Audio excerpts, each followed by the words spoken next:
अच्छा जी, तो फिर हम लोग जो डिस्कस कर रहे थे वो हो गया था हमारा कंप्लीट डेप्थ लिमिटेड। फिर मैंने आपसे ये कहा था कि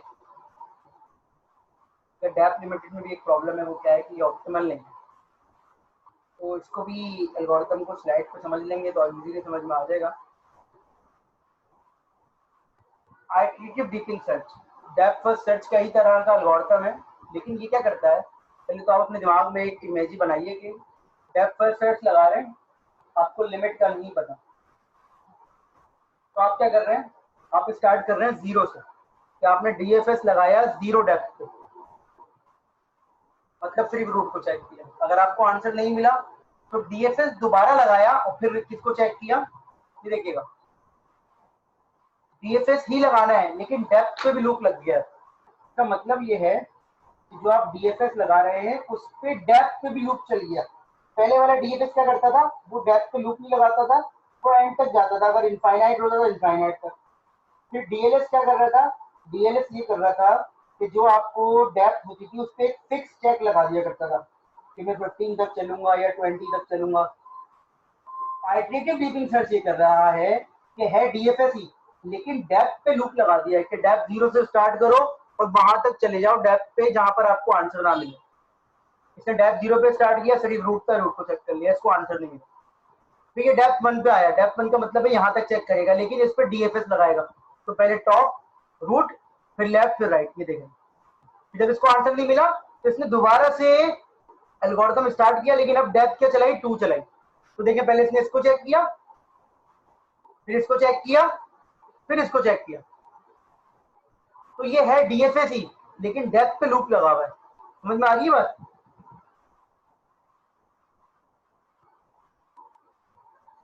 जी समझ में आ रहा है, नहीं आ रहा?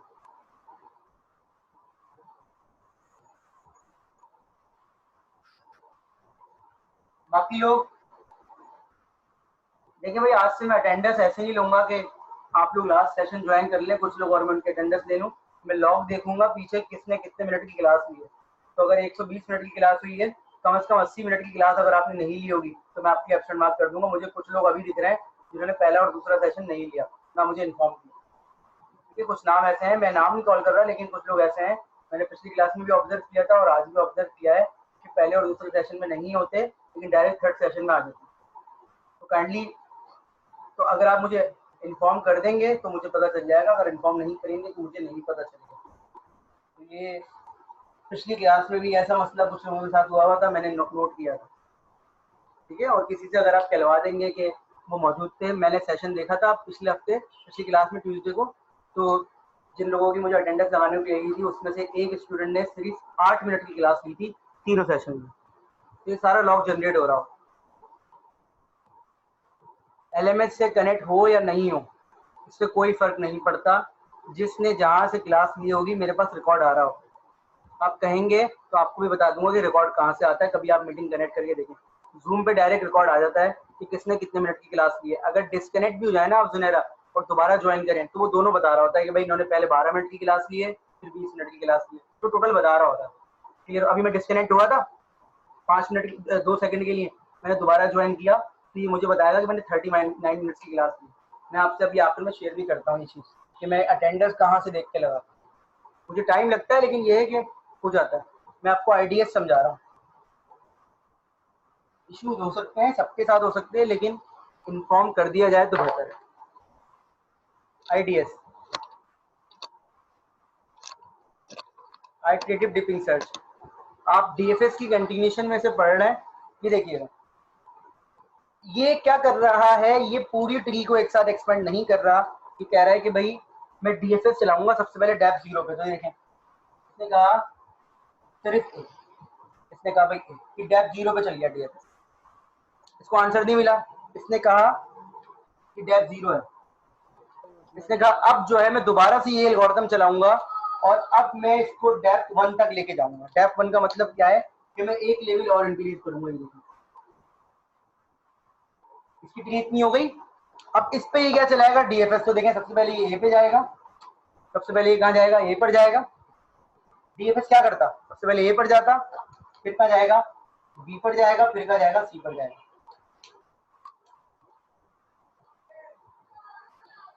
अब अगेन इसको आंसर नहीं मिला, ये डेप्थ 1 है, ठीक है। तो अब ये क्या करेगा, ये कहेगा भाई डेप्थ 0 हो गई, 1 हो गई, ये डेप्थ 2 पे जाएगा। तो देखें ये यहाँ तक शुरू करेगा, बी सी, हम सपोज कर रहे हैं डी ई एफ जी, ये 0, ये 1, ये 2, 2 डेप्थ हो गई, ये 2 डेप्थ हो गई। इस पे ये डीएफएस चलाएगा। तो जब ये इस पे डीएफएस चलाएगा तो क्या होगा, सबसे पहले ए फिर बी, सबसे पहले ए फिर बी फिर डी, डीएफएस चल रहा है, फिर ई फिर सी फिर एफ फिर जी। इसको अभी भी आंसर नहीं मिला, तो अभी क्या करेगा, ये कहेगा डेप्थ 2 से डेप्थ 3 पे आ जाओ। तो ये एक लेवल और इंक्रीज कर देगा। देखिए ए,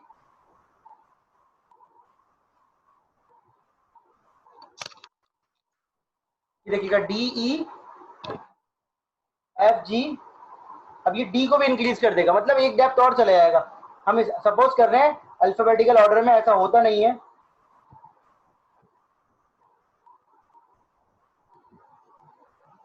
तो देखिए फिर ए फिर बी फिर डी फिर H I E and so on. तो लॉजिक क्या है कि सबसे पहले इसने स्टार्ट किया डेप्थ 0 से, आइटरेटिव है। आइटरेटिव का मतलब क्या होता है, आइटरेशन इंक्रीज होती रहेंगी।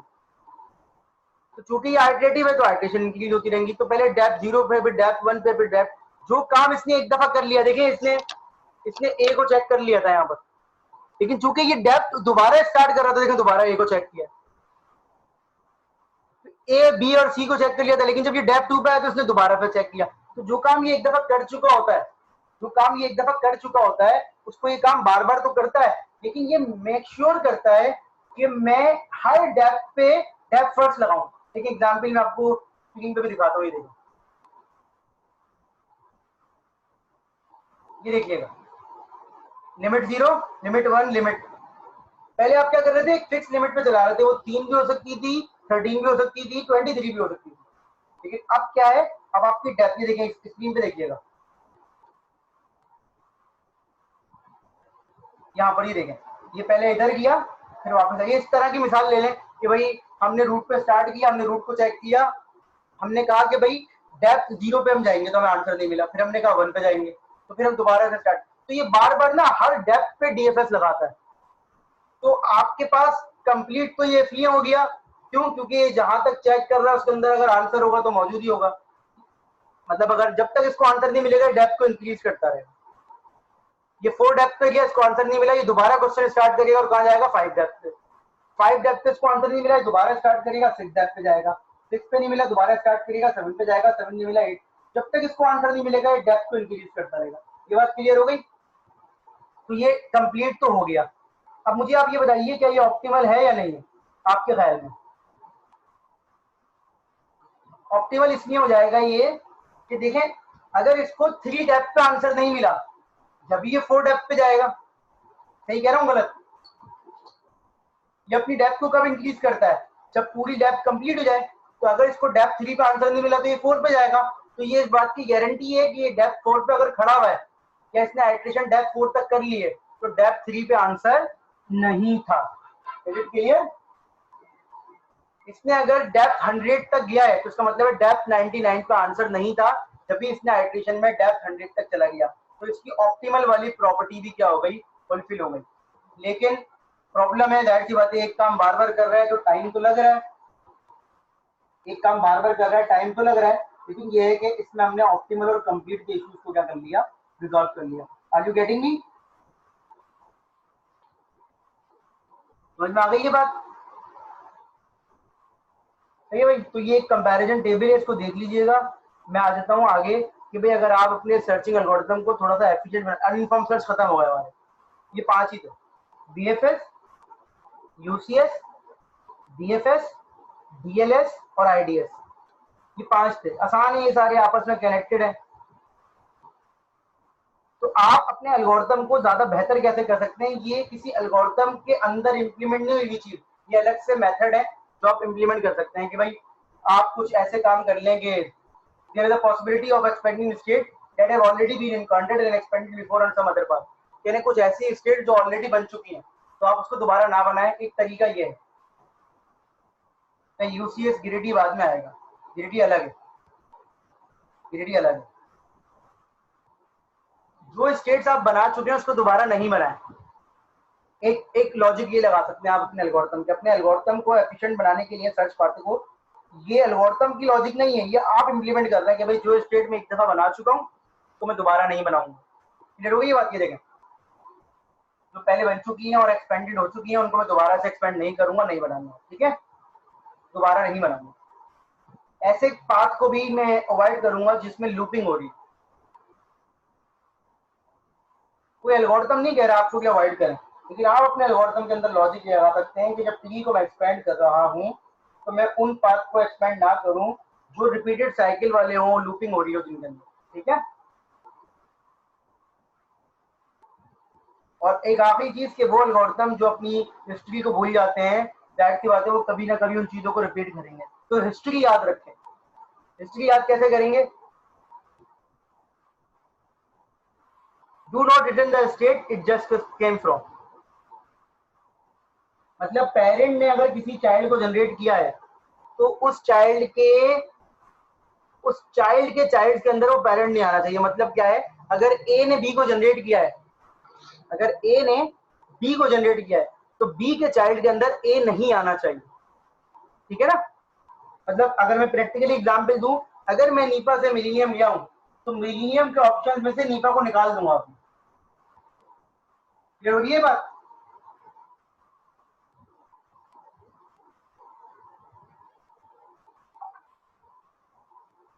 और एक ही तरीके, और वही वाली बात, do not create path with cycle, वो पाथ नहीं क्रिएट करें जो कि साइकिल्स बना रहे हो, ठीक है। ये बात भी क्लियर हो गई। और आखिरी चीज क्या है, do not generate any generated state, ये तो मैं बता ही चुका हूं आपको। तो इसका तरीका क्या है कि जो भी आप स्टेट बना रहे हो, जो आपकी स्टेट जनरेट हो जाए उसको एक स्ट्रक्चर के अंदर रखते रहे, क्लोज लिस्ट के अंदर। जब भी कोई नई स्टेट बनाए उसको मैच कर ले वहां पर जाके सारी स्टेट से। टाइम तो लगेगा लेकिन इससे क्या होगा, आप अवॉइड कर सकते हैं, अपने आंसर को आप जल्दी अचीव कर सकते हैं। एक क्लोज लिस्ट बना लें और उस क्लोज लिस्ट के अंदर क्या करें, अब तक की जितनी भी स्टेट्स बन चुकी हैं स्टेट्स, उनको आप स्टोर करते हैं। जब भी कोई नई स्टेट डिजाइन करें तो उस स्टेट को तमाम स्टेट्स के साथ मैच कर लें। अगर वो मैच नहीं होती तो जनरेट करते हैं, अगर मैच हो जाती है तो कोई और स्टेट जनरेट कर लें। बाकी ऐसा कुछ नहीं है, ठीक है। तो ये चैप्टर 3 का हाफ पार्ट था।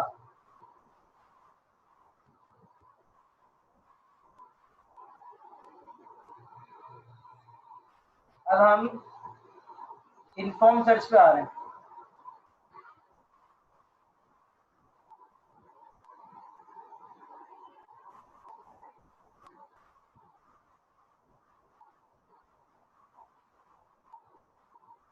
ये जरा पहले इसके बैकग्राउंड समझ लीजिएगा, फिर मैं एल्गोरिथम स्टार्ट करूंगा, लेकिन बैकग्राउंड समझ लीजिएगा। अनइन्फॉर्म सर्च बड़े इजी है।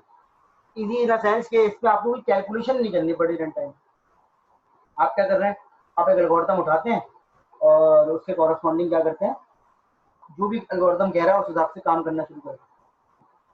कोई रन टाइम पे आपको कैलकुलेशन नहीं करनी, किसी स्टेट पे जाने से पहले सोचना नहीं पड़ रहा। अगर एक आपके एल्गोरिथम ने कह दिया अकॉर्डिंग टू मी आपको इस स्टेट पे जाना है तो आप उस स्टेट पे जा रहे हैं। आपका एल्गोरिथम कह रहा है इस स्टेट पे जाना है तो आप उस स्टेट पे जा रहे हैं।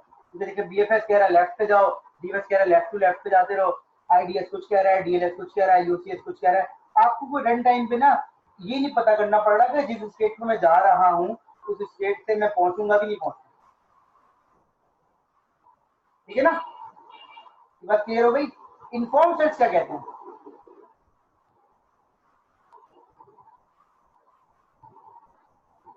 इन्फॉर्म सर्च ये कहते हैं कि ये यूज करते हैं problem specific information. Inform search जो है वो प्रॉब्लम स्पेसिफिक इन्फॉर्मेशन यूज करते हैं to reduce the search tree into a small one. जो इतनी बड़ी सर्च ट्री बन रही है उसको स्मॉल करने के लिए क्या करते हैं, ये कहते हैं भाई हम कोई ना कोई इन्फॉर्मेशन यूज करते हैं, कोई हमें पहले से बता दे या कोई हमें सिखा दे कि जिस स्टेट पे हम जा रहे हैं उस स्टेट पे जाने से हमें फायदा होगा या नहीं।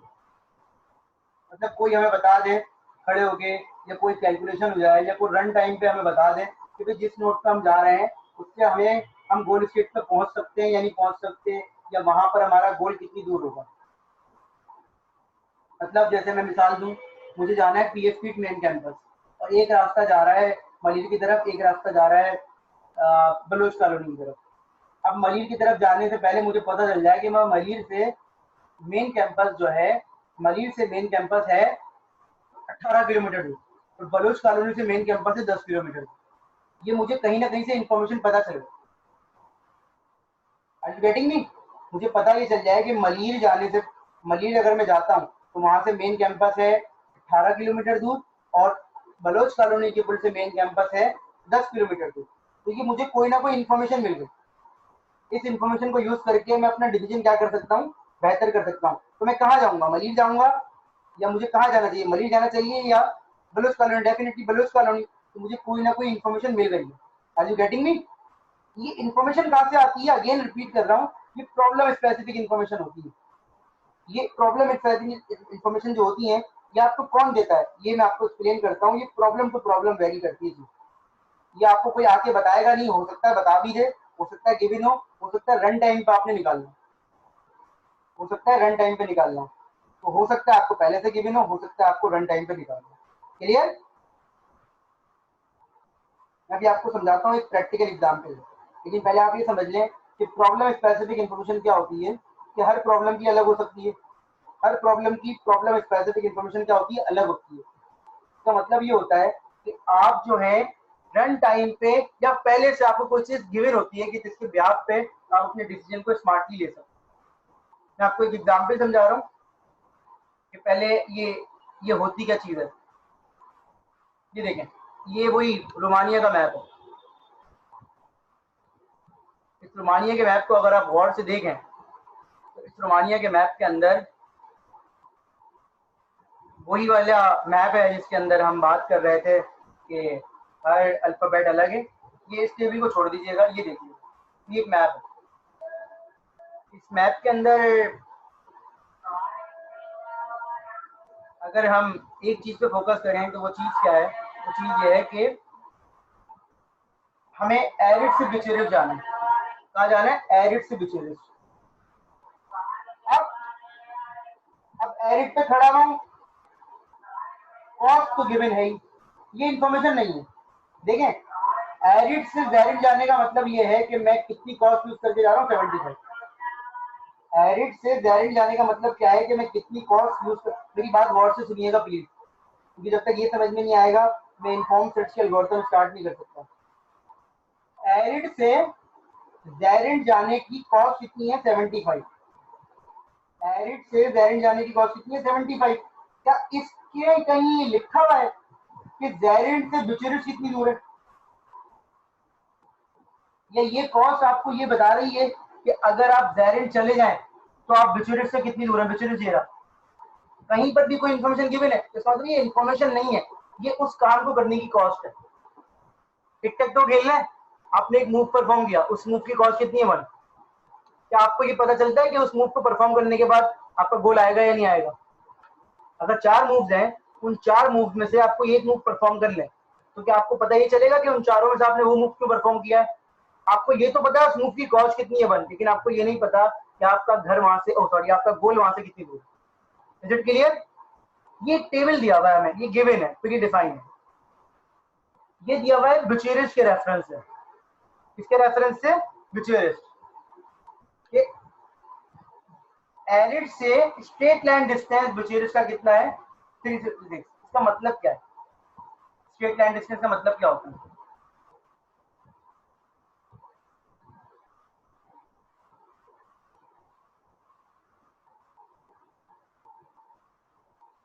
मैं आपको एक्सप्लेन करता हूँ।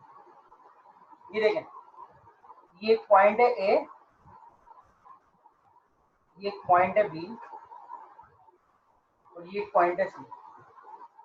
आप सपोज कीजिए कि ये जो है एक रोड है, उस रोड पे आप ए से बी जा सकते हैं, बी से सी जा सकते हैं, लेकिन ए से सी नहीं जा सकते। सपोज कर लीजिए कि यहाँ पर जो है पानी है, समंदर है या बिल्डिंग है, या ये रोड ही नहीं, ठीक है, ये रोड ही नहीं। ये 10 लिखा हुआ है, ये भी 10 लिखा हुआ है। तो ये रोड मैंने टेढ़ा करके बनाया तो नहीं था, लेकिन बन गया। सपोज कर ले कि रोड थोड़ा सा टेढ़ा है, मतलब क्या है, स्ट्रेट नहीं है पूरा, आप उल्टा हाथ में मुड़ के कहीं जा रहे हैं। अब देखिए, अगर ए से सी जाने की कॉस्ट देखें तो 20 है। ए से सी जाने की कॉस्ट कितनी है? 20। लेकिन अगर ए से सी का स्ट्रेट लाइन डिस्टेंस निकाले तो वो कम होगा। सपोज करें कि वो 14 हो सकता है। इसका मतलब क्या है कि अगर ए से सी तक डायरेक्ट कनेक्शन होता, समंदर नहीं होता, तो मैं 14 किलोमीटर के डिस्टेंस में ए से सी पहुंच सकता था। इसकी मिसाल क्या है कि पीएफ किट मेन कैंपस से मेरा घर जो है 22 किलोमीटर दूर है, लेकिन ये तब है कि जब मैं रोड पे से आऊँ।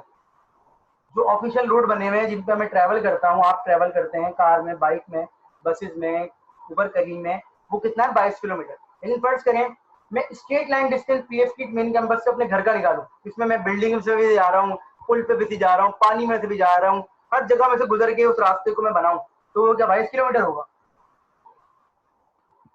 कम होना चाहिए, कम होना चाहिए ना, कम होगा डेफिनेटली। तो हमें ये गिवन है, हमें ये गिवन है किसके रेफरेंस से? हमें रेफरेंस से किसकी गिवन है? बुचेरिश के। हमें किसके रेफरेंस से गिवन है? बुचेरिश। हमें बुचेरिश के रेफरेंस से गिवन है। इसका मतलब क्या है? एरिड से बुचेरिश तक का स्ट्रेट लाइन डिस्टेंस कितना है? 360।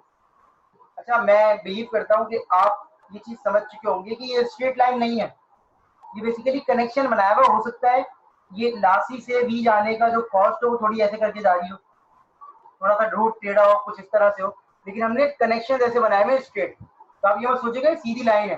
कराची से हैदराबाद सीधा नहीं है बिल्कुल, रोड आगे जाके थोड़ा सा लेफ्ट में मुड़ रहा होता है, समझ रहे हैं बात? तो इस तरीके से ये कनेक्शन पूरा सीधा नहीं है। कहीं आप ये बोले कि सर एडिट से सीबीयू तो 140 लिखा हुआ है, नहीं। अब ये देखें, यहां से यहां अगर मैं स्ट्रेट लाइन ड्रॉ कर लूं, पूरी स्ट्रेट लाइन, तो ये डिस्टेंस कितना है? 366। कितना है? 366। इसी तरीके से बिचेरिस से बिचेरिस जाने का स्ट्रेट लाइन डिस्टेंस कितना है? 0। सही है ना? तो सिर्फ ये सारी वैल्यूज किसके रेफरेंस से लिखी हुई है? बुचेरिस के रेफरेंस से। इसका मतलब है आप कहीं पे भी खड़े हो, आपको बुचेरिस जाना होगा तो ये वैल्यूज यूज कर सकते हैं। ये देखें, फर्स्ट सेकंड में मिसाल दूं इसकी, पी वाली, पी की स्टेट की देखें, ये पी लिखा हुआ है, क्या लिखा हुआ है? पी से बुचेरिस 101। यहाँ क्या लिखा हुआ है? 98। यहाँ क्या लिखा है? 101। यहाँ क्या लिखा है? 98। आप बोले सर ये स्ट्रेट लाइन 101 तो है। मैंने आपसे क्या कहा? ये मैप है, मैप में जरूरी नहीं है कि पूरा ये स्ट्रेट हो सकता है रोड थोड़ा सा ऐसे करके ऐसे जा रहा हो। तो ये 101 है, स्ट्रेट लाइन क्या है? वो 98 है। जो कि रोड होते नहीं है, हमेशा आपको थोड़ा सा टेढ़ा करना पड़े। समझ में आ रही है बात? थोड़ा सा आपको टिल्ट करना पड़े अपनी प्रॉब्लम को। तो ये बात समझ में आ रही है? अब ये आपको देगा कौन? डेफिनेटली प्रॉब्लम आपकी है, तो आप जब इसको प्रैक्टिकली बनाते हैं तो ये तमाम चीजें पहले आप कैलकुलेट करके रखते हैं। हमने सिर्फ किसके लिए रखी नहीं है? बिचेरियस के लिए। तो इसका मतलब है आप इस मैप को जब भी यूज करेंगे, अगर आपको ये वैल्यूज चाहिए, वैल्यूज यूज करनी है, तो आप कहीं से भी कहाँ जाएंगे? बिचेरियस। अब इसकी मिसाल मैं आपको देता हूँ आपके काम की। आपने कहा मुझे गुलशन जाना है ऊबर पे, सही है, आपने मैप चूज किया, आपने कहा मलिर से मुझे गुलशन जाना है। तो ये जो टेबल आएगा उठ के, किसका आएगा? ये टेबल किसका आएगा? जो टेबल चाहिए होगा आपको, किसका चाहिए होगा? गुलशन का। जिस जगह पे आपको जाना है उसका टेबल। और गुलशन के आगे क्या लिखा होगा? 0। याक्ताबाद होगा, नाजाबाद होगा, गुलबर्ग होगा, वट जो भी होंगे। ठीक है, क्लियर हो गई ये बात? लेकिन जैसे आपने अपनी डेस्टिनेशन चेंज किया, आपको गुलशन नहीं जाना, अब आपने कहा मुझे जाना है सदर, तो अब ये टेबल किसका उठ के आएगा? सदर का। क्लियर हो गई ये बात? तो हमारे पास ये टेबल ये बता रहा होता है स्ट्रेट लाइन डिस्टेंस। तो जब हमारी प्रॉब्लम जो होती है ना बेटा, उसको हमें डिराइव करने से पहले ये टेबल डिराइव करने पड़ते हैं। अब अगेन हमारे पास ये बुक में मौजूद है, हमें सिर्फ इसका टेबल दिया हो, तो हम जब भी कोई एग्जाम्पल समझेंगे बुचेरिस के लिए समझेंगे। लेकिन फर्स्ट करें अगर मुझे वेरिएंट जाना हो तो ये टेबल चेंज होना। तो मैंने अपनी गिनी थी कितनी सिटीज थी? 20 या 21, 3 2 5 5 10 12 16 और 20। तो ये 20 टेबल होने चाहिए, इसके लिए 20 होने चाहिए। कितने होने चाहिए? 20 टेबल, कि अगर बंदा कहीं पर भी जाए तो फौरन उसका टेबल उठ के आ जाए। क्लियर हो गई ये बात? ये चीज कहलाती है ह्यूरिस्टिक। क्या कहलाती है? क्या कहलाती है? ह्यूरिस्टिक। क्या चीज कहलाती है? ह्यूरिस्टिक। ह्यूरिस्टिक क्या होती है? ह्यूरिस्टिक का मतलब ये होता है कि वो चीज जो आपकी हेल्प कर रही हो आपकी प्रॉब्लम में। ह्यूरिस्टिक एक कॉमन वर्ड है। अब रुमानिया के मैप के लिए या मैप प्रॉब्लम के लिए ह्यूरिस्टिक के अंदर क्या यूज कर रहा हूं? Straight line distance. रोमानिया के मैप में हम ह्यूरिस्टिक के अंदर क्या यूज कर रहे हैं? Straight line distance. तो मानिए कि मैप में हम क्या यूज कर रहे हैं, स्ट्रेट लाइन डिस्टेंस, लेकिन अगर कोई और प्रॉब्लम होगी तो उसमें ह्यूरिस्टिक कुछ और होगा। अगर कोई और प्रॉब्लम होगी तो उसमें ह्यूरिस्टिक कुछ और होगा। इस प्रॉब्लम में ह्यूरिस्टिक क्या है, स्ट्रेट लाइन डिस्टेंस। तो ह्यूरिस्टिक जो है प्रॉब्लम टू प्रॉब्लम वेरी करता है। ह्यूरिस्टिक जो है वो प्रॉब्लम टू प्रॉब्लम क्या करता है, वेरी करता है। Is it clear? अभी मैं आपको दो प्रॉब्लम और समझाऊंगा, उसके ह्यूरिस्टिक समझा दूंगा, ठीक है। तो मैं आपको बोर्ड पे लेके जा रहा हूँ और मैं आपको समझाता हूँ कि अगर कोई और प्रॉब्लम होगी तो उसका ह्यूरिस्टिक कैसे निकाल सकते हैं आप। देखिए मैं आपको 8 टाइप पजल समझा रहा हूँ कि उसका ह्यूरिस्टिक क्या होता है। दो तरीके के होते हैं, ये देखिएगा। फर्स्ट करें, आपको ये गिवन है,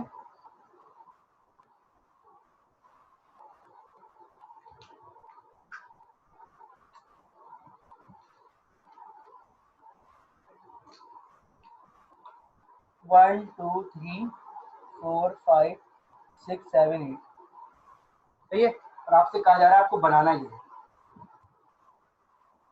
1 2 3 4 5 6 7 8। ये स्पेस का मतलब है क्वेश्चन। ये आपकी इनिशियल स्टेट है,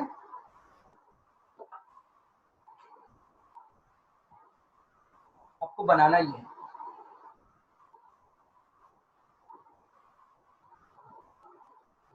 और आपको बनाना ही है, ये आपकी गोल स्टेट है, सही है भाई। ये आपकी गोल स्टेट है, तो बनाना ही है। देखिएगा कि ह्यूरिस्टिक इसमें कैसा यूज होता है।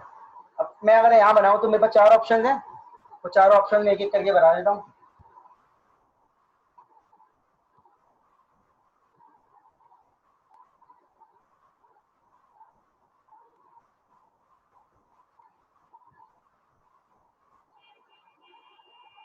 इस वक्त 4 ऑप्शन है क्योंकि सेंटर में है क्वेश्चन मार्क, सही है।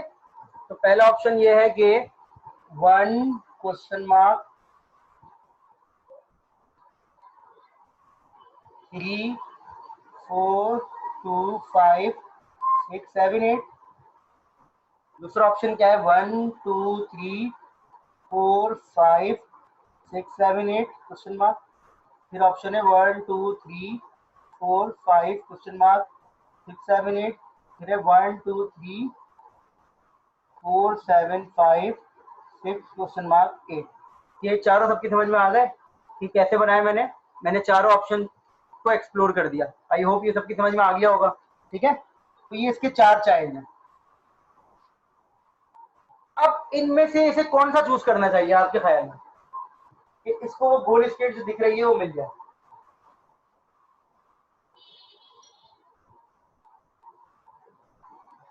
4 नंबर पे जो बना हुआ है 2 एंड 4, ठीक है। अब अलग अलग आंसर आ रहे हैं, तो देखिए कोई ना कोई ऐसी इंफॉर्मेशन होनी चाहिए जो आपको मिल रही हो कि भाई आप देखिए, आप तो एल्गोरिथम है, अभी तो आप एजेंट है ना, आपने तो डायरेक्ट बता दिया। आप एक एल्गोरिथम चला रहे हैं, एल्गोरिथम क्या करेगा, एल्गोरिथम क्या सोच के आप सेकंड वाला चूज करिए, क्या सोच के फोर्थ वाला चूज करें, आपके ख्याल में एनीवन?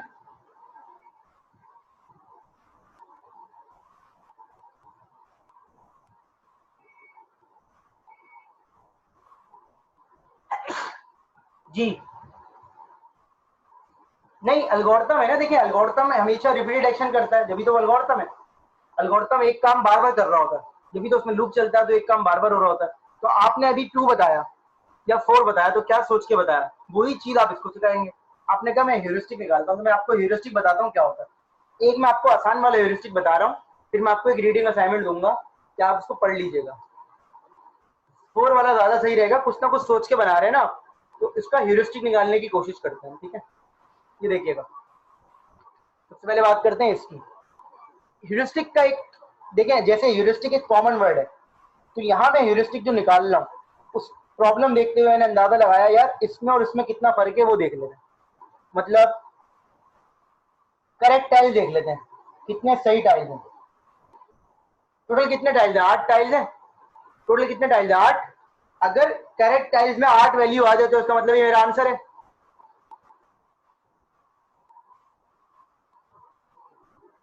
इसका मतलब ये मेरा आंसर है, ऐसा ही है ना। अगर करेक्ट टाइल्स में 8 वैल्यू आ जाए तो ये मेरा आंसर है। या आप करेक्ट ना रखें, आप बोले मिसप्लेस,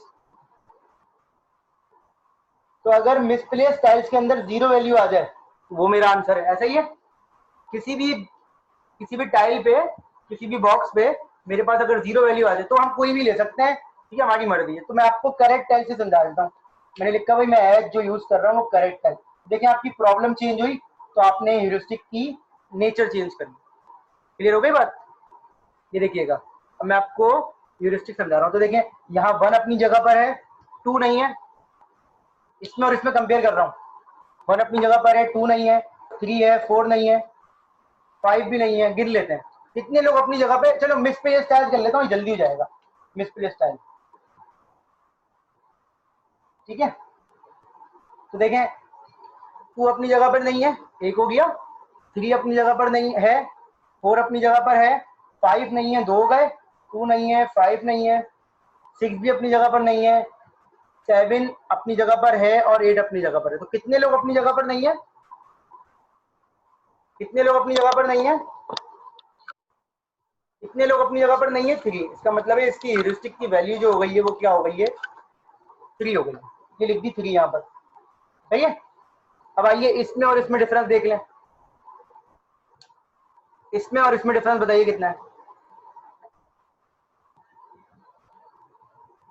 इसमें भी 3 है, इसमें भी 3 है,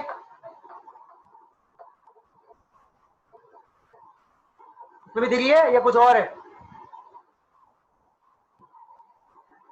3, तो 3 लिख देता हूँ। अब इसमें और इसमें डिफरेंस बताइए। इसमें कितने लोग अपनी जगह पर नहीं है? हैं? इसमें 1 अपनी जगह पर नहीं, 2 अपनी जगह पर नहीं है। क्वेश्चन मार्क को काउंट नहीं करते, क्वेश्चन मार्क को काउंट नहीं करते। 1 है ना, 1 है तो इसमें 1 आ गया। इसमें कितने लोग अपनी जगह पर नहीं है? 3। इसमें 3 लोग अपनी जगह पे नहीं है, सही है। तो हमारे लिए कौन सा नंबर अच्छा है मिसप्लेस टाइल्स में? कितने टाइल्स अपनी जगह पे नहीं होने चाहिए? 0। तो हमारे लिए कौन सा नंबर अच्छा है? Minimum, maximum? हमारे लिए कौन सा नंबर हमारे लिए कौन सा नंबर अच्छा है? Minimum, maximum? मिनिमम। तो इसका मतलब है अकॉर्डिंग टू आवर लॉजिक हम कहेंगे भाई तुम 1 को चूज कर। हम आगे का नहीं सोचेंगे। ये चीज इस वक्त मेरी परफॉर्मेंस को क्या कर रही है? मैक्सिमाइज कर रही है। Are you getting me? ये चीज मेरी परफॉर्मेंस को क्या कर रही है? मैक्सिमाइज कर रही है। आप बैठे हुए, आप आगे का सोच रहे हैं, आप बोले सर ये अच्छा लग रहा है। नहीं, एजेंट जो है रन टाइम पे क्या डिसीजन लेगा? वो लेगा जो उसकी परफॉर्मेंस को क्या कर रहा होगा? मैक्सिमाइज। क्योंकि एजेंट को आगे या कुछ नहीं दिख रहा। आप देख सकते हैं, आप इंसान है, एजेंट नहीं दिख रहा। क्लियर हो गई बात? Agent clear?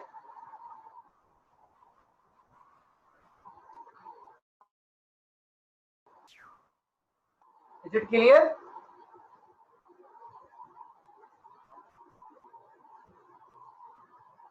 बस तो ये लॉजिक होती है। अब आपने और कुछ नहीं सोचते कि सर ऐसा क्यों किया, वैसा क्यों किया। आप इस वक्त देखिए कि सर हमें ना इस वक्त ये चीज अच्छी लग रही है। मैंने आपसे कहा ना, जब आप बाहर निकलते हैं पहली जगह पर किसी जगह पे जाते हैं तो आप 4 ऑप्शन एक्सप्लोर करते हैं, आपको कोई बेहतर लग रहा हो तो सकता है आगे जाके आप फंस जाए।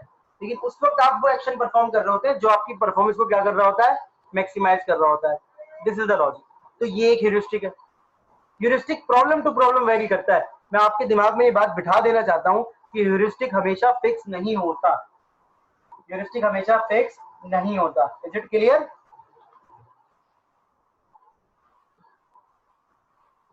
तो ह्यूरिस्टिक, अनइन्फॉर्म्ड सर्च के अंदर आप ह्यूरिस्टिक यूज करते हैं क्योंकि आपको प्रॉब्लम स्पेसिफिक इन्फॉर्मेशन बता रहा हो। ये मैं आगे सॉल्व करूंगा ना, हो सकता है मैं बहुत ज्यादा स्टेप्स तक चले जाऊं, लेकिन मैं अभी आपको सिर्फ ये समझा रहा हूं कि ये मैंने 1 लेवल तक ओपन किया। मैं हो सकता है आपको 3 लेवल तक ओपन करने को दे दूं, आपको 5 लेवल तक दे दूं, 7 लेवल तक दे दूं। तो ये एक ह्यूरिस्टिक है,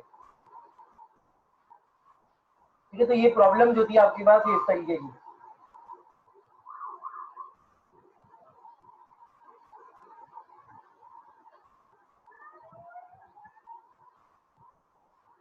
अगर ये मीटिंग ऐड जाए तो फिर आप 5-7 मिनट बाद दोबारा से ज्वाइन कर लीजिएगा अटेंडेंस के लिए। अच्छा, ये देखें, तो ये जो हमने वैल्यूज लिखी है ये ह्यूरिस्टिक है, लेकिन स्ट्रेट लाइन डिस्टेंस यूज हो रहा है यहाँ, सही है। तो वैरी करता है प्रॉब्लम ना आपका, कि आपकी प्रॉब्लम अगेन देखिए, क्योंकि आप कोई भी प्रॉब्लम सॉल्व करने बैठे हैं तो ये आपका मसला है। मैं पेपर की बात नहीं कर रहा, मैं प्रैक्टिकली बात कर रहा हूँ। पेपर में तो जो भी होगा वो आपको बता दिया जाएगा, लेकिन प्रैक्टिकली बात कर रहा हूँ कि प्रॉब्लम आप सॉल्व कर रहे हैं, आपको पता होना चाहिए कि आपकी प्रॉब्लम में कोई ह्यूरिस्टिक निकल सकता है या नहीं निकल सकता। सही है? तो ये ह्यूरिस्टिक यूज होता है। और हमारी जो 3 एल्गोरिथम है यहाँ पर, वो 3 एल्गोरिथम इस तरीके से यूज होते हैं कि एक एल्गोरिथम कहता है कि भाई अच्छा, ह्यूरिस्टिक किस नोड के लिए दिया हुआ है, इसको पहचानने का तरीका भी क्या है? इसको पहचानने का तरीका भी ये है कि जिस नोड की वैल्यू 0 उसका ह्यूरिस्टिक है, मतलब उसके रेफरेंस है, ये वो गोल स्टेट है। तो अगर आपको गिवन नहीं है तो जहां पर 0 लिखा हुआ है आप समझ जाए कि ये गोल स्टेट। Is it clear? जहां पर 0 लिखा हुआ है आप समझ जाए कि ये क्या है, गोल स्टेट है। Is it clear?